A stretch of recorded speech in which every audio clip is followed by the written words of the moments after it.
Hello friends, आप कैसे हैं? Good evening to all of you. और आई एम कुमार और मैं आप सभी का स्वागत करता हूं आपके अपने YouTube channel mind power classes पर। जैसे कि हमने बात करी थी लास्ट वाली वीडियो में और हमने अपकमिंग नोटिस भी डाला था हमने कि हम 10th class CBSE board mathematics का chapter 9 application of trigonometry means that height and distance के बारे में हम क्विक रिवीजन करने वाले हैं। और मैं जो आज का 2-3 दिन से जो मेरी लाइफ चल रही है इनके अंदर में किस चैप्टर से कितने क्वेश्चन और कितने प्रकार के बन सकते हैं उसके बारे में डिस्कस कर रहे हैं। और ये हमारी लास्ट अप्रोच होती है एग्जाम्स के अंदर कि हमें चैप्टर्स को कैसे कवर करना होता है। ठीक है, उम्मीद कर रहा हूँ सभी लोग अच्छे से पेपर की तैयारी कर रहे होंगे। और अगर आप बिगिनर्स हैं तो एक बार देखिएगा मेरी वीडियो। अगर अच्छा, मैं कह रहा हूँ 100% अच्छा लगेगा। ठीक है, कुछ अलग तरीके से पढ़ाएंगे और इसको बोलते हैं ना चैप्टर को, जो 2 घंटे का चैप्टर है उसको 5-10 मिनट में कवर अप कर देंगे। ठीक है, और चलिए चालू करते हैं आज की क्लास में अपने हाइट एंड डिस्टेंस के बारे में चर्चा कर रहे हैं। तो 10th क्लास की मैथमेटिक्स सीबीएसई बोर्ड या यूपी बोर्ड कोई सा भी बोर्ड हो उससे दोनों से रिलेटेड है। ठीक है, अगर हम बात करें हाइट एंड डिस्टेंस की तो हाइट एंड डिस्टेंस के अंदर 3 कंपोनेंट्स होते हैं। कौन कौन से 3 होते हैं? एक तो एंगल के बारे में पता होना चाहिए, दूसरा हाइट के बारे में पता होना चाहिए और तीसरा डिस्टेंस। इस चैप्टर के अंदर यही सिर्फ 3 बातें पूछी जा सकती है। इन 3 चीजों में से हमेशा कोई भी 2 चीजें गिवन होंगी, तीसरी पूछ लेगा। कभी कभी ऐसा हो सकता है एक चीज देगा और 2 चीजें पूछ लेता है। ठीक है, तो ये पहला होता है एंगल, दूसरा होता है हाइट और तीसरा क्या होता है? डिस्टेंस। ठीक है, एंगल को बोलते हैं हम कोण, हाइट को बोलते हैं ऊंचाई और डिस्टेंस को बोलते हैं दूरी। ठीक है, बहुत बढ़िया। तो हम सबसे पहले किसके ऊपर चर्चा करने वाले हैं? एंगल के ऊपर। बहुत बढ़िया। तो एंगल देखिएगा, 2 प्रकार के एंगल होते हैं। ठीक है, मान लिया कोई ऑब्जेक्ट है, सुनो पहले हाइट के बारे में चर्चा कर लेते हैं। हाइट का मतलब ऊंचाई तो सबको पता है। मान ली कोई बिल्डिंग है ए बी, अब बिल्डिंग की कुछ ना कुछ तो ऊंचाई हो, अब उसी को हम क्या कहेंगे? ऊंचाई। ये जो होगी एच ए बी बिल्डिंग की हाइट होगी।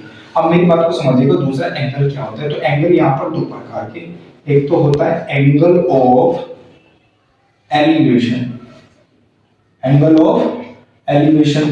और दूसरा होता है एंगल ऑफ डिपर्जन।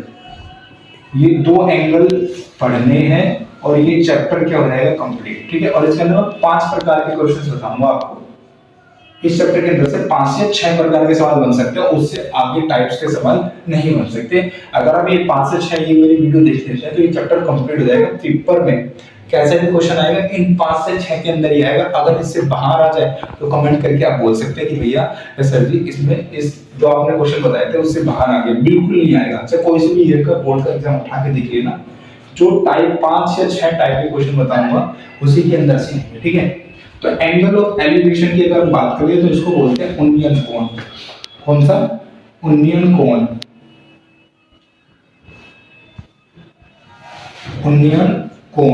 ठीक है, और डिपर्जन को बोलते हैं अवनमन कोण। ठीक है, तो समझो मेरी बात को।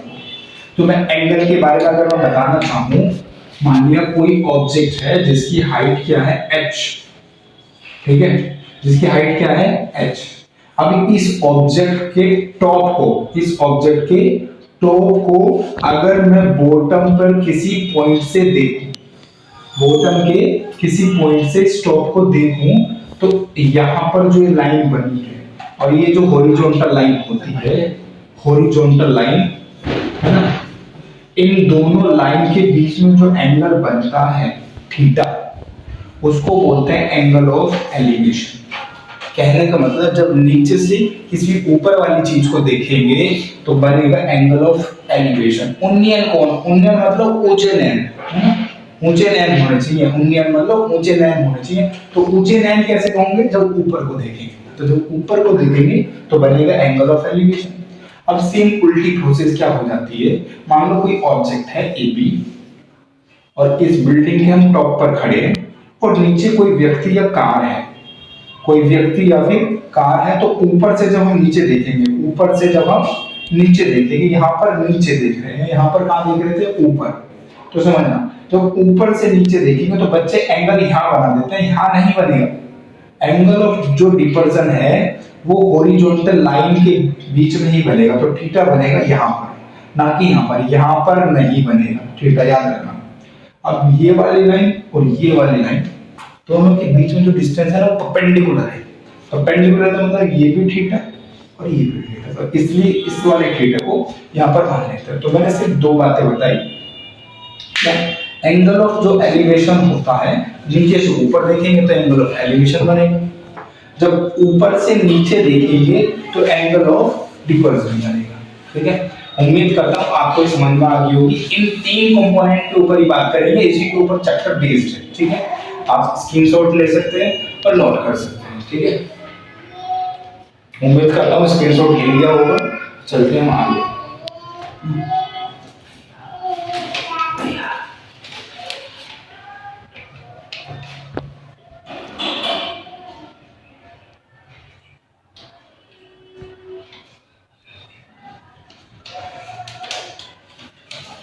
चलिए, अभी हम चर्चा करने वाले हैं दूसरी तीसरी बात पे, क्या करना है समझिएगा।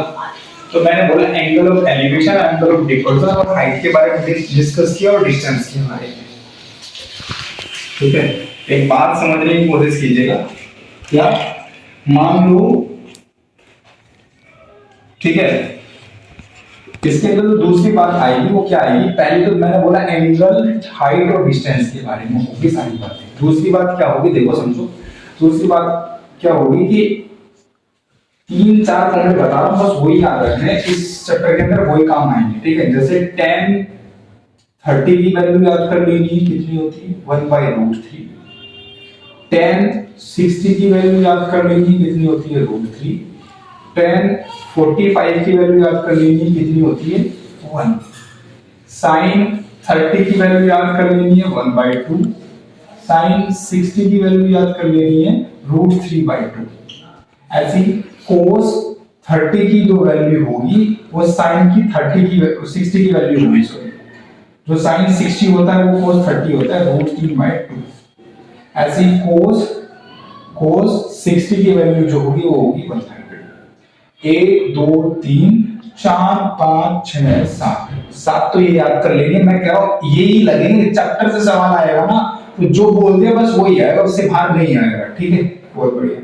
एक बात और याद कर लेनी है, क्या कि tan 90 माइनस थीटा बराबर होता है कोट थीटा के, और कोट 90 माइनस थीटा बराबर होता है tan थीटा के। जिस बच्चे ने ट्रिग्नोमेट्री काफी अच्छे से पढ़ी होगी उसको ये फॉर्मूले याद करने की जरूरत नहीं है, लेकिन फिर भी अगर तुमने नहीं पढ़ी तो बस ये जो लिखा है इसको याद कर लो, ये चैप्टर कंप्लीट। ये चैप्टर क्या हो जाएगा?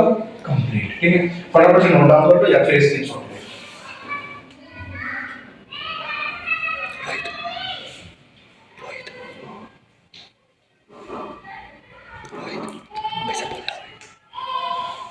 ठीक है, उम्मीद कर रहा हूं स्क्रीनशॉट ले लिया होगा। ये याद कर लेना बस, और जो 6 प्रकार के सवाल कराऊंगा उन्हीं में से आएगा। ठीक है, उन्हीं में से आएगा। देखो मेरी बात सुनो, मैंने लास्ट वाली वीडियो में बताया था कि लास्ट टाइम पे जो अप्रोच होती है ना पढ़ने की किसी भी सब्जेक्ट की, वो क्या होनी चाहिए कि मान लो हमें मैथ्स ही पढ़नी है और मैथ्स का रिवीजन करना है। कैसे करेंगे? चैप्टर 2 ओपन कर लिया तो चैप्टर 2 की एनसीईआरटी जो होता है, ये बात तो जब एग्जाम का 1 वीक बचे ना, 1 वीक है ना, जब 1 वीक बचेगा एग्जाम के आने में, तो मैथ्स जब कोई सा एग्जाम हो उसमें सिर्फ एनसीईआरटी ही पढ़नी है और कुछ नहीं पढ़ना। बाकी सब बुक्स जो प्रैक्टिस कर रहे हो, सैंपल पेपर, मॉक टेस्ट वगैरह जो भी करा रहे हो, वो एक हफ्ते से पहले जितना समय वो सारा कर लो, लेकिन एग्जाम से एक हफ्ता पहले सिर्फ एनसीईआरटी पढ़नी है और कुछ नहीं पढ़ना। बहुत बढ़िया। मैं बता रहा था strategy to study at the time of the exams. क्या अगर चैप्टर 2 ओपन कर लिया उसका हमें रिवीजन करना है, कैसे करेंगे?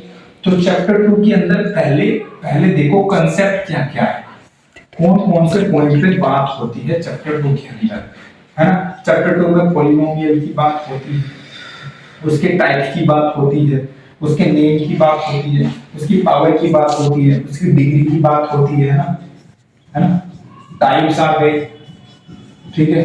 उसका फिर फैक्टर्स आ गए, फैक्टर्स से क्या आ गया, जीरोस आ गए, जीरो से क्या आ गया, रिलेशन आ गया, उन जीरोस के बीच में रिलेशन आ गया।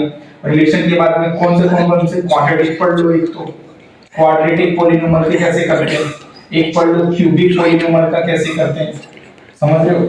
ये अब ये तुम्हें पता लग गया कि चैप्टर के अंदर इतना कुछ आएगा। अब इनके बारे में पढ़ना कैसे, ऊपर ऊपर से पढ़ो कैसे कि डिग्री क्या होती है पॉलिनोमियल की, हाईएस्ट पावर, खत्म। टाइप्स टर्म्स के हिसाब से अलग, पावर के हिसाब से अलग। पावर के हिसाब से 2 होगी क्वाड्रेटिक, 1 होगी लीनियर, 3 होगी क्यूबिक। टर्म्स के हिसाब से एक मोनो, दूसरी बाई, है ना, और तीसरी ट्रिनोमियल। फैक्टर्स तुम्हें आते निकालने, फैक्टर्स जो सवाल टफ होते हैं उनको एक्सप्लेन करके या फिर पेन और पेपर यूज करके करो, और जो टफ नहीं है तो उनको आंखों ही आंखों में और बातों ही बातों में सोल्व करो, तब रिवीजन ना फास्ट होगा, फास्ट रिवीजन होगा। तब हम क्या करते हैं, भाई डिग्री निकाली तो लिख रहे हैं उसको भी एग्जाम में, एग्जाम टाइम में होता है टफ क्वेश्चन को लिखेंगे, है ना, टफ क्वेश्चन को एक बार देखना बाहर है ना। तो ये स्ट्रैटेजी अपनाओगे तो पेपर के पास भी ना वो सारे चैप्टर्स कवर अप कर लोगे, ठीक है। चलिए हम नेक्स्ट पॉइंट पर चलते हैं, हाइट एंड डिस्टेंस वाले पे। तो अभी तक चर्चा करी एंगल ऑफ एलिवेशन और कुछ हमने ट्रिग्नोमेट्रिक रेशियोज के फॉर्मूले लिखाए थे जो आपको जरूर याद करने हैं। एक ही तो याद करनी है कि tan थीटा बराबर होता है perpendicular upon the base, sin theta बराबर होता है परपेंडिकुलर अपॉन हाइपोटेन्यूज। बस ज्यादातर यही लगते हैं, कोट का लगेगा तो उसको उल्टा रिवर्स कर देंगे। tan सबसे ज्यादा क्या लगता है, tan कहीं कहीं साइन बन जाता है, तो बस ये 2 बात याद रख लेनी है, ठीक है। बहुत बढ़िया, चलते हैं आगे, चलते हैं। स्क्रीनशॉट ले लो या फटाफट से ले लो, छोटी सी बात है। कोई एक महीना आवाज क्लियर नहीं आ रही, उसका जो है आवाज सर एक आवाज का देखते हैं, नेक्स्ट क्लास में माइक का यूज करने की देखता हूँ, और जिस कमरे में हम खड़े हैं इसमें थोड़ा आवाज गूंजती है, तो नेक्स्ट कल वाली वीडियो में कोशिश करूंगा इंप्रूव करने की, ठीक है। और आप सजेस्ट भी कर सकते हैं क्या चीज के लिए लिया, क्या वो मैं समझ पा रहा हूँ क्योंकि थोड़ा कैमरा हमारा थोड़ा इधर उधर जा रखा है ना, तो समझिएगा बात को, थोड़ा एडजस्ट कीजिएगा और मतलब कंटेंट पे ध्यान दीजिए, बस कंटेंट बेस्ट है ना, बहुत बढ़िया। और मैं आवाज के ऊपर में बाद में चर्चा करूंगा, नेक्स्ट क्लास में कोशिश करूंगा 100% इंप्रूव करने की, ठीक है, तो समझिएगा। अगली बात, सबसे पहला जो क्वेश्चन बन सकता है इस चैप्टर में, अब मैं 5 से 6 क्वेश्चन बताऊंगा, 6 क्वेश्चन बता रहा हूं जो इंपॉर्टेंट क्वेश्चन है, जो इंपॉर्टेंट क्वेश्चन है। वो कितने क्वेश्चन है, 6 क्वेश्चन है। अब इन 6 के अंदर से ही बोर्ड के अंदर कुछ आएगा, इनसे बाहर नहीं आ सकता, अगर आ जाए तो बोल देना, ठीक है। तो सबसे पहला क्वेश्चन क्या पूछ सकता है कि मान लिया कोई ऑब्जेक्ट है AB, है ना। अब कोई ऑब्जेक्ट है AB, बाकी को लागू कोई ऑब्जेक्ट है AB, उसकी हाइट कितनी है h, उसकी हाइट कितनी है h, और उस ऑब्जेक्ट से कुछ डिस्टेंस की दूरी पर, उस ऑब्जेक्ट से कुछ डिस्टेंस की दूरी पर, उस ऑब्जेक्ट से डिस्टेंस की दूरी पर, कुछ d डिस्टेंस की दूरी से ना उस ऑब्जेक्ट के टॉप को देखना होता है, ठीक है। तो वहां पर एंगल बनता है थीटा से। अब समझो यहां पर मैं क्या क्या बताने वाला हूं, या देखो हाइट, डिस्टेंस और थीटा, 3 बातें। तो या तो हाइट और डिस्टेंस देगा थीटा पूछ लेगा, या फिर थीटा और डिस्टेंस देगा हाइट पूछ लेगा, या फिर थीटा और हाइट देगा डिस्टेंस पूछ लेगा। ये 3 चीजों में से 2 चीज देगा। सबसे पहला सवाल यही है और आसान, हमेशा 3 चीजों में से 2 चीज गिवन होगी, एक पूछेगा, ये है सबसे आसान, ठीक है। जैसे एग्जांपल लेके चलते हैं, क्या मान लीजिए कोई ऑब्जेक्ट है जिसकी हाइट है 10 मीटर, कितनी मीटर, 10 मीटर, और ऑब्जेक्ट है AB। अब इस AB ऑब्जेक्ट को कुछ डिस्टेंस से देखा जाता है, कितनी डिस्टेंस से देखा जाता है, 8 मीटर की डिस्टेंस से देखा जाता है ना। क्या कमेंट आई है सर, कैमरा भी हिल रहा है। और थोड़ा मतलब कैमरा हिलने की प्रोसेस में बता देता हूँ, स्टैंड नहीं मिल पा रहा था तो इस वजह से हाथ से ही पकड़ना पड़ रहा है, तो थोड़ा कोऑपरेट करके रखिएगा। और नेक्स्ट क्लास में 100% कोशिश करूंगा दोनों चीजों में इंप्रूवमेंट लाने की, आवाज में भी और क्वालिटी में भी, ठीक है। हाँ चलो, मान लो कोई ऑब्जेक्ट है ए बी, 10 मीटर हाइट है और 8 मीटर की डिस्टेंस से उस ऑब्जेक्ट को देखा जाता है, तो थीटा बताओ कितना होगा। जो व्यक्ति देख रहा है तो यहां पर थीटा की वैल्यू पूछ लेगा कि what is the value of theta. सबसे आसान और सबसे पहला सवाल इस चैप्टर से ऐसे ही पूछा जा सकता है। या फिर कोई ऑब्जेक्ट है, उसको कुछ डिस्टेंस से देखा जाता है और एंगल ऑफ एलिवेशन नीचे से ऊपर देखता है, तो एंगल ऑफ एलिवेशन जो बनता है वो कितना डिग्री का बनता है, 30 डिग्री का। और इस ऑब्जेक्ट की हाइट है 4 मीटर, तो पूछेगा कितनी डिस्टेंस से देख रहा है, तो डी बतानी है यहाँ पे। तीसरा सवाल क्या बन सकता है, वो कोई ऑब्जेक्ट है, कुछ डिस्टेंस मान लिया 15 मीटर की डिस्टेंस पे खड़ा है व्यक्ति, नीचे से ऊपर देखता है, तो एंगल ऑफ एलिवेशन यहां बनेगा, मान लिया 60 डिग्री बना, ठीक है। अब जब 60 डिग्री बना तो हाइट पूछ लेगा, ठीक है। तो समझिएगा, इसमें एमसीक्यू अप्रोच भी बताऊंगा कि अगर ये नंबर एक नंबर में भी आ गया ये सवाल कैसे करना है, और ये सवाल 3 नंबर में आ गए तब कैसे करना है, ठीक है। तो पहले 3 नंबर वाला समझिए बॉस, कैसे। हमें हाइट पता है h, बेस नहीं पता, मतलब परपेंडिकुलर पता है और थीटा पता है 30 डिग्री, तो मैं लगाऊंगा tan थीटा की वैल्यू होती है, क्योंकि tan एक ऐसा ट्रिग्नोमेट्री रेशो है जिसमें परपेंडिकुलर भी आता है और बेस भी आता है, तो उसका फॉर्मूला होता है अभी लिखवाया था, परपेंडिकुलर अपॉन में बेस। बहुत बढ़िया। थीटा की वैल्यू कितनी रख दूंगा, 30। कितनी रख दूंगा बॉस, 30। तो tan 30 बराबर थी की वैल्यू 4, बेस पता नहीं, तो tan 30 की वैल्यू अभी लिखवाई थी, मैं फिर बोल रहा हूं मेरे भाई कि जो अभी ट्रिग्नोमेट्री की वैल्यू लिखवाई थी ना, वहां से सवाल आएगा पेपर में, कितने 5 नंबर का भी पूछेगा ना, वहां से ही बनेगी बस। tan 60, tan 30, sin 30, sin 60, कुछ है वो cot 30, cot 60 और tan 45, बस और याद नहीं करनी, ठीक है। बहुत बढ़िया। tan 30 की वैल्यू 1/√3, 4/b, तो b की मल्टीप्लाई 1 में करूंगा तो b एकम b और √3 4, तो 4√3 क्या आ गया, बेस। और यही तो निकालना था डिस्टेंस, ये दोनों ही तो सेम है, तो डिस्टेंस कितनी आ गई, 4√3। ये तो अप्रोच होगी 2 नंबर की, 2-3 नंबर में आ जाए तो। अगर इसी सवाल को 1 नंबर में करना होता तो एक्स से थोड़ी सोल्व करता, कैसे सोल्व करता, तो समझो बात को, समझो। अब जो 1 नंबर की अप्रोच बताने वाला हूं वो समझना, ठीक है। फिर चाहे तो इनको 1 नंबर से निकाल देना, कोई दिक्कत नहीं है, समझ में आ जाना चाहिए, समझो। थीटा कितना है, 30। तुम कुछ बात बता लो, मान लो कोई राइट एंगल ट्रायंगल है और यहां अगर देखो समझना, परपेंडिकुलर पता है और बेस, परपेंडिकुलर बेस की बात हो रही है, तो tan की बात हो रही है, और tan 30 की वैल्यू याद रखो बस, कितनी आती है, tan 30 की वैल्यू कितनी आती है, 1/√3। तो जो परपेंडिकुलर होगा वो 1x और जो बेस होगा वो √3x। बात खत्म, ये बात हो गई खत्म। अब परपेंडिकुलर की वैल्यू क्या थी, 4, मतलब 1x की वैल्यू है 4, तो √3x की वैल्यू कितनी होगी, √3 4 हो गया, या 4√3 कैसे लिख सकते हो, समझ में आ रही नहीं आ रही है, बहुत बढ़िया। अब इसको देखो, अगर इसमें h निकालनी हो और ये पता है, तो परपेंडिकुलर और बेस वैल्यू कितनी है, 60, तो tan 60 का मान कितना होता है, √3/1, एक मान लिया नीचे, तो ऊपर की वैल्यू p, तो p किसके बराबर, √3x, और बेस किसके बराबर, x के। तो अगर 1x की वैल्यू 15 है तो √3x की वैल्यू कितनी होगी, √3 15 या 15√3 हो गया, तो 1 सेकंड में हो गया कि नहीं हो गया भाई, समझ में आ रही है नहीं आ रही है। तो इसी अप्रोच से एक सवाल करके दिखाओ और कमेंट में आंसर बताना फटाफट से। सवाल दे रहा हूं, दे दूं भाई, उनको दे दो ये दे दो, है ना? इसको भी मैं बताऊंगा, ऐसे में लेना बताऊंगा इसको। एक नंबर में बता दिया, उससे बता दो। मान लिया कोई ऑब्जेक्ट है और उसकी हाइट है 14 मीटर। कितना मीटर? 14। और यहां पे थीटा बना दिया 30 डिग्री। तो बताओ बेस कितना होगा? फटाफट से कमेंट में आंसर बता दो। एक नंबर की अप्रोच से कर दो, चाहे लॉन्ग मेथड से कर दो, है ना?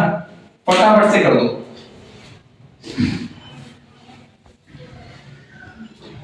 कमेंट कुछ आ रही है?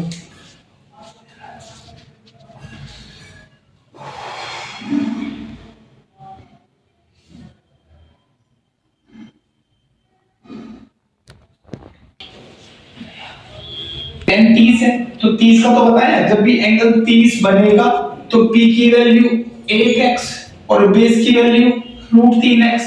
1x की वैल्यू कितनी है? 14। तो √3x की वैल्यू कितनी होगी? 14 √3 हो गया लोग। एक मतलब मिली सेकंड लगेगी सवाल करने। अगर कांसेप्ट अच्छा लग रहा है तो भाई लाइक भी करते रहना, लाइक भी करते रहना। एक सवाल और दे रहे हैं बिल्कुल सेम कांसेप्ट को, उसका आंसर कमेंट बॉक्स में फटाफट से देखते हैं कौन सबसे पहले देता है। जो सबसे पहले देगा उसका नाम 3 बार दूंगा भाई, 3 बार। ठीक है, समझ रहे हो मेरी बात को? 3 बार नाम दूंगा आज क्लास में उसका। मान लिया कोई ऑब्जेक्ट है और उसकी हाइट जो है वो मान लो 3.5 मीटर है। 3.5 मीटर है और एंगल बन जाता है 45 डिग्री। कितना डिग्री? 45 डिग्री। तो बेस बताओ कितना होगा? बेस बताओ, मतलब सीबी की वैल्यू बताओ कितनी होगी? फटाफट से कमेंट में आंसर बता दो। जो पहले बताएगा उसका नाम लिया जाएगा।